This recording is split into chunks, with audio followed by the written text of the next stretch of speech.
I came home early from my business trip to Seattle, pulled into my driveway in Maplewood Heights, and stopped breathing. Through my living room window, I could see crystal chandeliers I didn't buy, furniture I didn't recognize, and my sister Victoria hosting what looked like a champagne brunch for 8 people wearing clothes that cost more than my monthly mortgage. In my house. The house I'd been paying for alone for 3 years while she got back on her feet. I sat in my car for 5 full minutes, hands gripping the steering wheel, trying to process what I was seeing. Designer handbags lined up on my console table. Catering staff in my kitchen. Victoria laughing, throwing her head back like she owned the place, wearing a silk dress that probably cost $3,000. I didn't knock. I used my key. The moment I stepped inside, the laughter stopped. 8 pairs of eyes turned to me. Victoria's smile froze, then slowly melted into something between annoyance and panic. "Cassandra," she said, my name sounding like an inconvenience in her mouth. "You're back early." I looked around slowly. The walls I'd painted myself were now covered in expensive abstract art. My modest IKEA couch had been replaced with an Italian leather sectional. Even the air smelled different, like money and entitlement. "What is this?" I asked, my voice eerily calm. Victoria set down her champagne flute with practiced elegance. "Ladies, if you'll excuse us for just a moment." She smiled at her guests like a gracious hostess dealing with an unexpected interruption, not like someone who'd been caught red-handed transforming someone else's home into her personal palace. Her friends gathered their designer clutches and filed out, whispering. I recognized 2 of them from her Instagram, the influencer crowd she'd been desperately trying to impress for years. When the door closed, Victoria turned to me with that look. The one she'd perfected since childhood. Half innocence, half superiority. "Before you overreact," she started, "I can explain everything." Overreact? I walked through what used to be my living room, running my hand over a velvet chair I'd never seen before. "Victoria, I've been gone for 2 weeks. 2 weeks. What happened to my house?" She sighed, like I was being unreasonable. "Your house was so sad, Cass. I mean, you work so hard, you deserve to live somewhere beautiful. I was doing you a favor." "A favor?" I turned to face her. "With whose money?" "Well, you said I could stay here rent-free while I figured things out, remember? So technically, I'm saving you the money you would have spent furnishing it properly yourself." My jaw actually dropped. The audacity was breathtaking. "Victoria, rent-free meant you could live here temporarily. Not redecorate my entire house without permission. Not throw parties like you're some socialite. How did you even afford all this?" She waved her hand dismissively, diamond bracelets I'd never seen before catching the light. "I've been doing really well with my lifestyle brand. You know, the one you said would never work out." There was an edge to her voice now. Turns out I was right. I'm finally making something of myself. I wanted to believe her. God, I wanted to believe that for once, Victoria had actually earned something on her own. But the timeline didn't add up. 2 weeks ago, she'd asked me to loan her money for groceries. "Show me," I said. "Show you what?" "Your business accounts. If your lifestyle brand is doing so well, show me the income." Victoria's face flushed. "That's incredibly invasive, Cassandra. Just because you let me stay here doesn't mean you get to audit my entire life. It does when you're living in my house, using my address, and apparently spending tens of thousands of dollars on renovations I didn't approve. You're being paranoid. Then prove me wrong." We stared at each other, and in that moment, I saw it. The flicker of something behind her eyes. Guilt? Fear? Whatever it was, it confirmed what my gut had been screaming since I walked through that door. She was lying. Before I could press further, my phone rang. Grandma Delilah. I almost didn't answer, but something made me pick up. "Cassie, sweetheart," Grandma's voice came through, shaky in a way that immediately set off alarms. "I need to tell you something." Something I should have told you a long time ago. Grandma, is everything okay? No, honey. It's not. It's about Victoria. And your house. And, oh God, I'm so sorry, Cassie. I thought I was helping, but I think I've made everything worse. I looked at Victoria, whose face had gone pale. What are you talking about? I asked slowly. Can you come see me? Today? I need to show you something. Documents. Things Victoria told me were for you, but now I'm not so sure. Please, Cassie. Come to Riverside Manor. It's important. I'll be there in 30 minutes. I hung up. Victoria was already backing toward the stairs. Whatever Grandma told you, she's confused, Victoria said quickly. You know how she gets mixed up sometimes. Her memory isn't what it used to be. Grandma's memory is perfect and you know it. Cassie, please. Don't do this. Don't go over there and get her all worked up over nothing. But I was already grabbing my keys. I want you out of this house by tomorrow. Pack your things. We'll deal with whatever you've done here after I talk to Grandma. You can't just kick me out. I have nowhere to go. I stopped at the door, turned back one last time. You should have thought about that before you turned my home into your personal showroom. She said you'd taken out a second mortgage on your house to pay for treatment, but it wasn't enough. She was so upset, so convincing. She said you were too embarrassed to ask family for help, so she was asking on your behalf. She begged me not to tell you she'd told me because you'd be humiliated. Grandma, I'm not sick. I've never been sick. Her eyes filled with tears. I know that now. But at the time, oh, Cassie, she showed me medical bills with your name on them. Documents that looked so official. She said the bank was going to foreclose on your house if you couldn't make the payments, and you'd end up homeless while fighting this disease. How much? I asked, my voice barely above a whisper. How much did you give her? $95,000. Grandma's voice broke.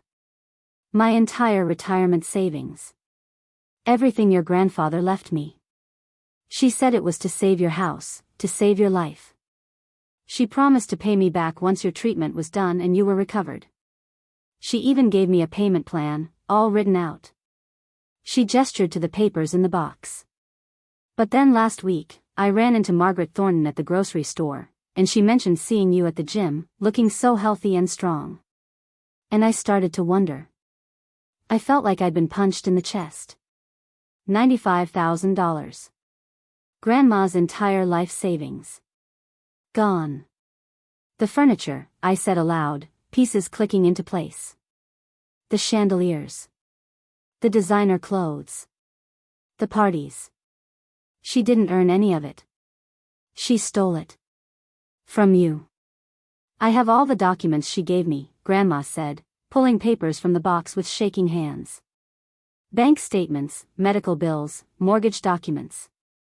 I didn't know enough about finances to check if they were real. I believed her. She's my granddaughter. Why would she lie about something like that? I took the papers, and even at first glance, I could see they were forgeries. Bad ones. My name was misspelled on half of them.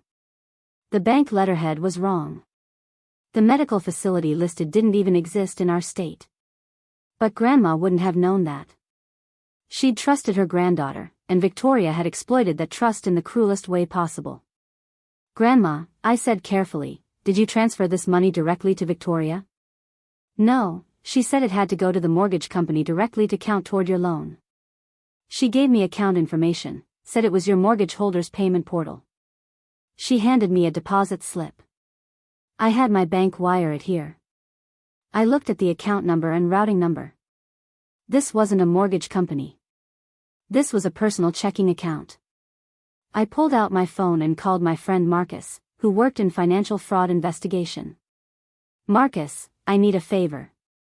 Can you run an account number for me and tell me who it belongs to? Technically, I shouldn't, but for you? Give it to me. I read off the numbers from Grandma's slip. Hold on. I could hear him typing. A long pause. Cassandra, this account belongs to Victoria Chen. Opened 4 months ago. Is that your sister? Yes. Want to tell me what's going on? She told our grandmother I was dying and needed money to save my house. Took $95,000. All of it went into her personal account. Marcus let out a low whistle. That's elder financial abuse. That's fraud. Cassandra, that's a felony. Multiple felonies. Can you help me? I can help you file a police report. With this evidence, it's pretty straightforward. Your grandmother was deceived into transferring her life savings under false pretenses. The forged documents make it even worse. Victoria could be looking at serious prison time. I looked at Grandma, who was crying silently into a tissue. This woman who'd survived so much, who'd worked her whole life to build a small safety net, who'd trusted her own granddaughter. Cassie, Grandma said quietly, I don't want to send her to prison. She's family. Maybe we can just talk to her? Make her give the money back? And there it was. The same impulse that had let Victoria get away with everything her whole life. The same forgiveness and second chances and, she didn't mean it, that had enabled her to become the person who could do something this monstrous. Grandma, I said gently, taking her hand, Victoria took your entire retirement. She made you believe I was dying. She forged legal documents. She's probably been living in my house, throwing parties, buying designer clothes, all with your money, while you've been worried sick about me. This isn't a mistake. This is calculated. This is cruel. And if we don't stop her now, she'll do it again. Maybe not to us, but to someone. But she's your sister. I know. And that was what hurt most. Not the money, not even the betrayal, but the fact that someone I'd shared a childhood with, someone I'd protected and defended and helped over and over again, could look our grandmother in the eye and lie about me dying just to steal from her. I thought about all the times I'd covered for Victoria. The credit card bills I'd paid when she'd forgotten her wallet. The rent I'd covered when she'd been between jobs. The countless times I'd believed her when she said, this time will be different. Every time, I'd told myself I was being a good sister. That family meant giving people chances. That eventually, she'd get on her feet and become the person I believed she could be. But Victoria didn't want to become better. She wanted to become richer. And she didn't care who she hurt to get there. I need to go back to the house, I said, standing up. I need to see what else she's done. Be careful, sweetheart, Grandma said. I don't know what Victoria is capable of anymore. Neither did I. And that terrified me. When I got back to Maplewood Heights, Victoria's car was still in my driveway, but the house was quiet. Too quiet. I walked through the front door, and immediately something felt wrong. The expensive furniture was still there, but Victoria's personal things, her clothes, her laptop, the designer handbags, they were gone. I ran upstairs to the guest room she'd been using. Empty. She'd cleared out in less than 2 hours. Not just her clothes, but anything that could tie her to the house. Even the trash cans were emptied. On the bed, she'd left a single note. Cassie, you never understood me. You never supported my dreams. Everything I did to survive in a world that never gave me the chances it gave you. You always had it easier. You always had people believing in you. I had to make my own way. Don't contact me. I'm starting over somewhere you can't ruin it for me. V. I read it twice, then crumpled it in my fist. The narcissism was stunning. She'd stolen from our grandmother, forged documents, committed fraud, and somehow, in her mind, I was the villain for not supporting her dreams. But there was something else in her note that caught my attention, starting over somewhere you can't ruin it. She was running. I called Marcus back. She's gone. Cleared out everything. I think she knows I found out. Did she leave anything behind? Computer? Papers? Anything? I walked through the house again, more carefully this time. In the kitchen, tucked behind the new espresso machine she'd installed, I found a folder. Inside, more forged documents. Not just the ones she'd shown Grandma, but others. Loan applications in my name. Credit card applications. Business licenses. Victoria hadn't just stolen from Grandma. She'd been building an entire financial identity using my information. Marcus, I said slowly, looking through the papers, I think this is bigger than we thought. She's been using my name for months. Maybe longer. Pull your credit report. Right now. I sat down at my laptop, logged into the credit monitoring service I used, and felt my heart sink. For credit cards I'd never opened. A car loan for a vehicle I'd never purchased. A business line of credit for a company I'd never heard of. All in my name. All opened in the last 6 months. Total debt, $247,000. My credit score had dropped 200 points. Oh my God, I whispered. Cassandra? She didn't just steal from Grandma. She's been systematically destroying my financial life while living in my house. She's taken out hundreds of thousands in loans using my identity. This wasn't just fraud anymore. This was identity theft on a massive scale. Victoria had been planning this for months, maybe longer. The whole getting back on her feet story, moving into my house temporarily, it had all been a setup. She'd needed my address, my access to my mail, my trust. And I'd given her all of it. File a police report immediately, Marcus said. And call the fraud departments of every creditor. You need to freeze your credit and start the dispute process. This is going to be a nightmare to untangle, but the sooner you start, the better. After I hung up with Marcus, I sat alone in my violated house, surrounded by furniture bought with stolen money, and felt something shift inside me. For years, I'd been the reliable one. The one who cleaned up messes. The one who gave second chances. The one who believed in family above everything else. But Victoria had taught me something valuable today. Some people don't want to be saved. They want to be enabled. And there's a difference between being kind and being a doormat. I wasn't going to be her doormat anymore. I pulled out my phone and started making calls. First to the police, to file multiple reports for fraud, identity theft, and elder financial abuse. Then to every credit bureau, freezing my credit and starting disputes. Then to an attorney who specialized in financial crimes. By the time the sun set that day, I'd built a case file 3 inches thick. But I wasn't done. Not even close. Because here's what Victoria didn't know. I'd spent the last 5 years working as a financial analyst for one of the largest forensic accounting firms in the Pacific Northwest. I knew how to trace money. I knew how to build evidence. I knew how to find people who didn't want to be found. And most importantly, I knew that every transaction leaves a trail. Victoria thought she was starting over somewhere I couldn't touch her. But she'd made one critical mistake. She'd underestimated the sister she'd spent a lifetime dismissing as boring, responsible, predictable Cassandra. She had no idea what boring, responsible, predictable Cassandra could do when she decided to stop being nice. That night, I didn't sleep.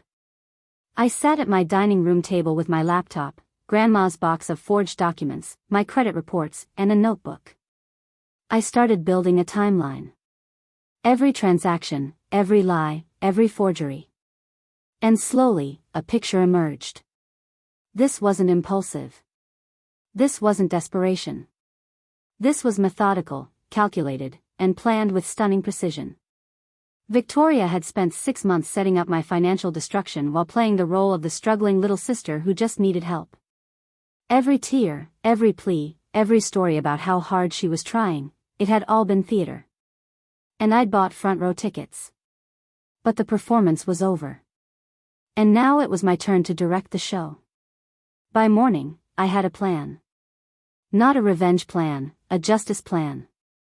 There's a difference. Revenge is emotional. Justice is structural. And I was about to build a structure Victoria couldn't escape from. My name is Cassandra Whitmore.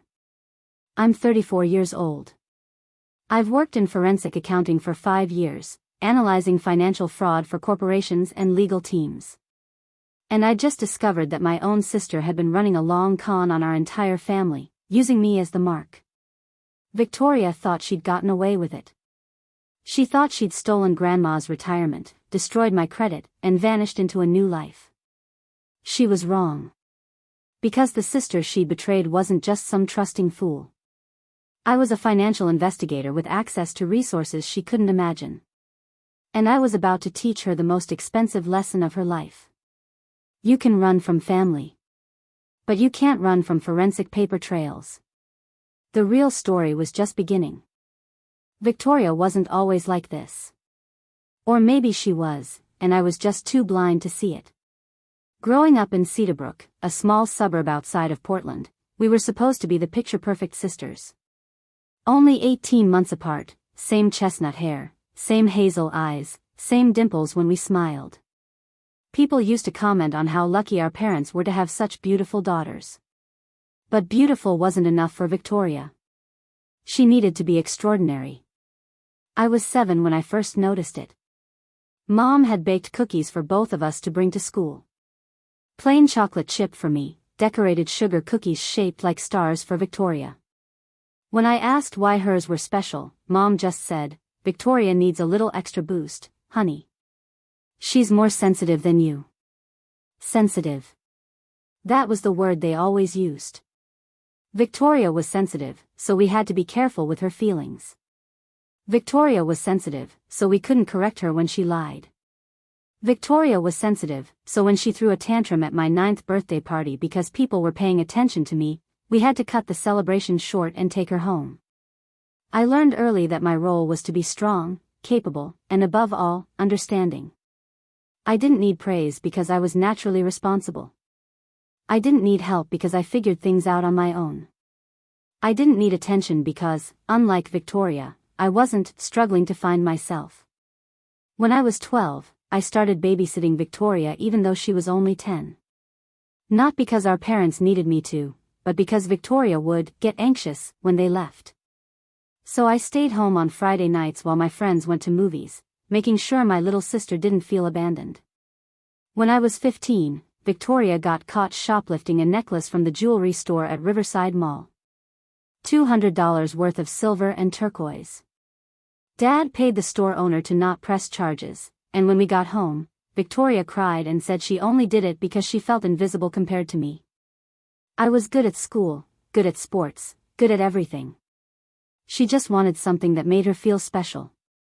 Mom looked at me like it was my fault. "Maybe you could let Victoria win sometimes, Cassie. It wouldn't hurt you to share the spotlight." But I told myself it was temporary. I told myself she'd figure it out eventually. I told myself that's what family does. Until 6 months ago, when things shifted. Graduated summa cum laude with a degree in finance. My parents came to the ceremony but left early because Victoria had texted that she was having a crisis at her apartment. The crisis was that her boyfriend of 2 weeks had broken up with her. I got my master's degree in forensic accounting while working full-time. Victoria changed her major 4 times in 6 years and still didn't graduate. But none of this made me hate her. That's what people don't understand. I didn't hate Victoria. I pitied her. I pitied the fact that she'd been so coddled, so protected from consequences, that she'd never developed the skills to actually survive in the world. I pitied that our parents' desperate attempts to boost her self-esteem had instead created a monster who believed she deserved everything and owed nothing. And I blamed myself for enabling it. Every time she called crying about rent, I paid it. Every time she maxed out a credit card and couldn't make the minimum payment, I covered it. Every time she got fired from a job for not showing up or begged for money for a business opportunity that never materialized, I handed over cash with a smile and a lecture she never listened to. Because that's what good sisters do, right? They help. They support. They believe in second chances. Except Victoria wasn't on her second chance. She was on her 47th. And I'd financed every single one of them. 3 years ago, when she showed up at my door in Maplewood Heights with 2 suitcases and tears streaming down her face, claiming her roommate had kicked her out and she had nowhere to go, I didn't hesitate. I gave her the guest room, told her she could stay as long as she needed, no rent, just help with utilities and groceries. That was supposed to be temporary. 2 months, maybe 3, while she got back on her feet. It turned into 3 years. At first, it seemed like she was really trying. She'd get up early, apply to jobs, talk about finally getting serious about her career. But every interview ended with a reason why that job wasn't right for her. The commute was too long. The manager seemed mean. The pay was insulting. The work was beneath her talents. After a year, she stopped pretending to look. She'd sleep until noon, spend her afternoons at trendy coffee shops in downtown Maplewood, posting Instagram photos of lattes and lifestyle content. Living my best life, the captions always said. Grateful for this journey. The journey. She started dressing differently. Designer labels I knew she couldn't afford. She'd come home with shopping bags from Nordstrom, from Saks, from boutiques in the Pearl District that I'd never even walked into because I knew I couldn't justify the prices. When I asked where the money was coming from, she'd smile mysteriously and say her brand partnerships were finally paying off. That sponsors were reaching out. That she'd been monetizing her content. I checked her Instagram. She had 847 followers. Most of her posts got maybe 20 likes. Nobody was sponsoring that. But I didn't push. I didn't demand to see bank statements or proof of income. Because confronting Victoria had always meant drama, tears, accusations that I was jealous of her success, and days of silent treatment that would end with me apologizing just to keep the peace. So I stayed quiet. And she kept spending. The furniture started appearing 2 months ago. Upgrades, she called them. She said she'd partnered with a home decor company, that they were sending her pieces to feature on her channel. I didn't know she had a channel. Turns out she didn't. She'd started a YouTube account with 0 videos and 17 subscribers. But the furniture kept coming. The chandeliers. The art. The Turkish rugs that cost more than my car payment. They're investment pieces, she'd say when I questioned her. You'll thank me when you see how much better this house shows. When you eventually sell, you'll get way more money because of the improvements I'm making. Improvements I never asked for. Investment pieces bought with money she claimed to be earning but clearly wasn't. And through it all, I had this gnawing feeling in my gut that something was very, very wrong. But every time I tried to pin it down, Victoria would deflect, distract, or dissolve into tears about how I never believed in her. Now I knew why. She'd been systematically destroying my financial life while redecorating my house with Grandma's stolen retirement money. The forensic accountant in me was actually impressed by the complexity of the scheme. She'd done her homework. The forged documents she'd shown Grandma were sophisticated enough to fool someone who wasn't familiar with official bank letterhead or medical billing formats. She'd created a fake mortgage crisis that aligned with real housing market concerns. She'd even set up a payment plan that looked legitimate, probably knowing Grandma would never actually receive a payment but wanting to maintain the illusion of good faith. And the identity theft, that was the piece that showed real planning. Over the course of 6 months, Victoria had used her access to my house, my mail, my personal documents, to slowly build a shadow financial identity in my name. She'd started small, probably testing to see if I'd notice. A store credit card here. A small loan there. When I didn't catch it because I was too busy working and assuming my sister wasn't a criminal, she got bolder. Bigger credit lines. Car loans. Business loans. Each one building on the last, using the borrowed credit to show payment history that made the next lender more willing to approve. By the time I discovered it, she'd created a house of cards worth $250,000. And every card had my name on it. The psychological manipulation was even more impressive. She'd positioned herself as the victim of my success, the struggling artist trying to make it in a world that didn't understand her vision. She'd made me feel guilty for having stability, for having a career, for having my life together. And that guilt had kept me from asking the hard questions. From demanding receipts. From setting boundaries. She'd weaponized my compassion. And it had almost worked. Almost. What if I don't care about the money? Rebecca was quiet for a moment. Then what do you care about? Justice. Accountability. Making sure she never does this to anyone else. Then we press charges. All of them. And we make sure every single count sticks. I spent the next 3 days building an evidence package that would make a prosecutor weep with joy. Every document organized, indexed, and cross-referenced. Every transaction traced. Every lie documented. Every victim identified. Because Victoria hadn't just stolen from Grandma and me. As I dug deeper, I found others. She'd borrowed money from our cousin Emma, claiming she needed emergency surgery. $5,000, never repaid.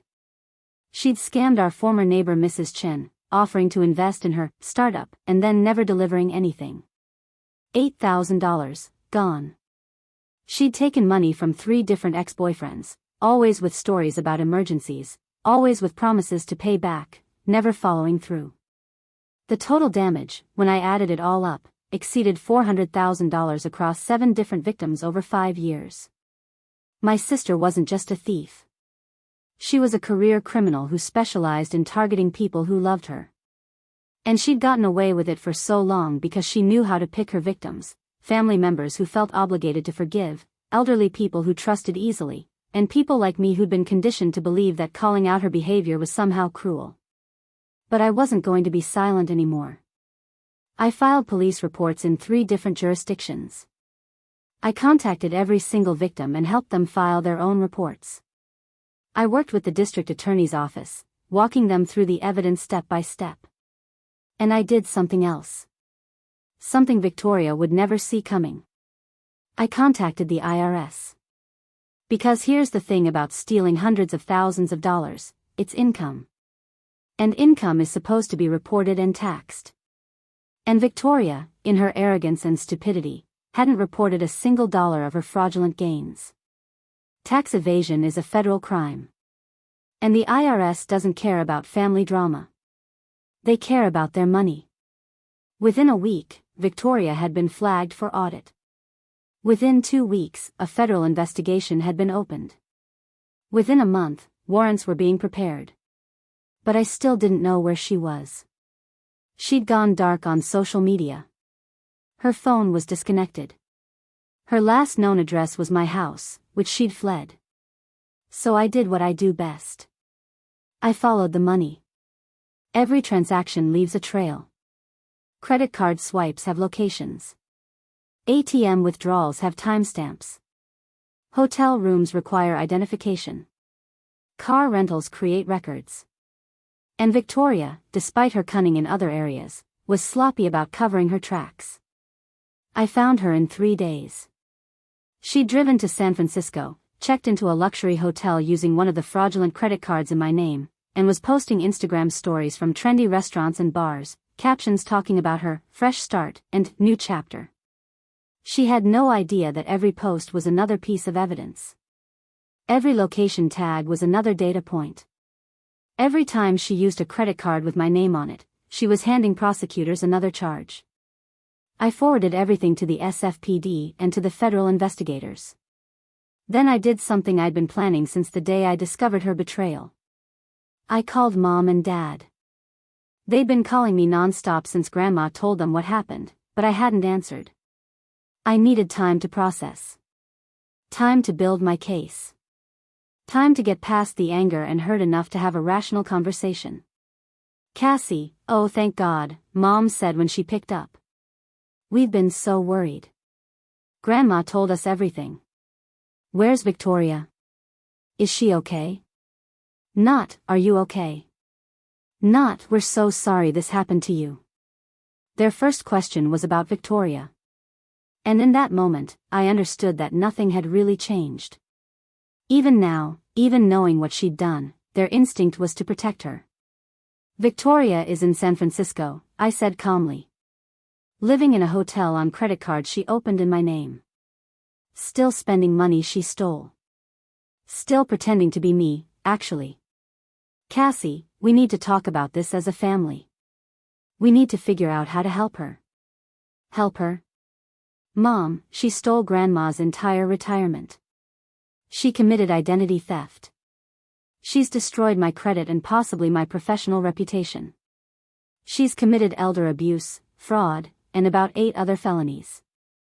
There's no helping her out of this. There's only consequences. She's your sister, Dad said, his voice taking on that stern tone he used when he thought I was being unreasonable. Whatever she's done, we deal with it as a family. We don't involve the police. We don't air our dirty laundry in public. I've already involved the police. I've filed multiple reports. The DA is building a case. The IRS is investigating. And the FBI might get involved because she's crossed state lines while committing fraud. Silence. Cassandra Elizabeth Whitmore, Mom's voice was shaking. You did not just send your own sister to prison. No, Mom. Victoria sent herself to prison when she decided to become a criminal. I just documented it. Oh. How can you be so cold? So cruel? After everything we've taught you about family loyalty? And there it was. The accusation I'd been waiting for. You taught me that family means sacrificing myself to enable Victoria's bad behavior, I said quietly. You taught me that my needs don't matter as much as her feelings. You taught me to be small and quiet and helpful while she learned to be selfish and loud and destructive. And you know what? I'm done learning those lessons. If you go through with this, if you actually prosecute your own sister, don't expect us to forgive you, Dad said.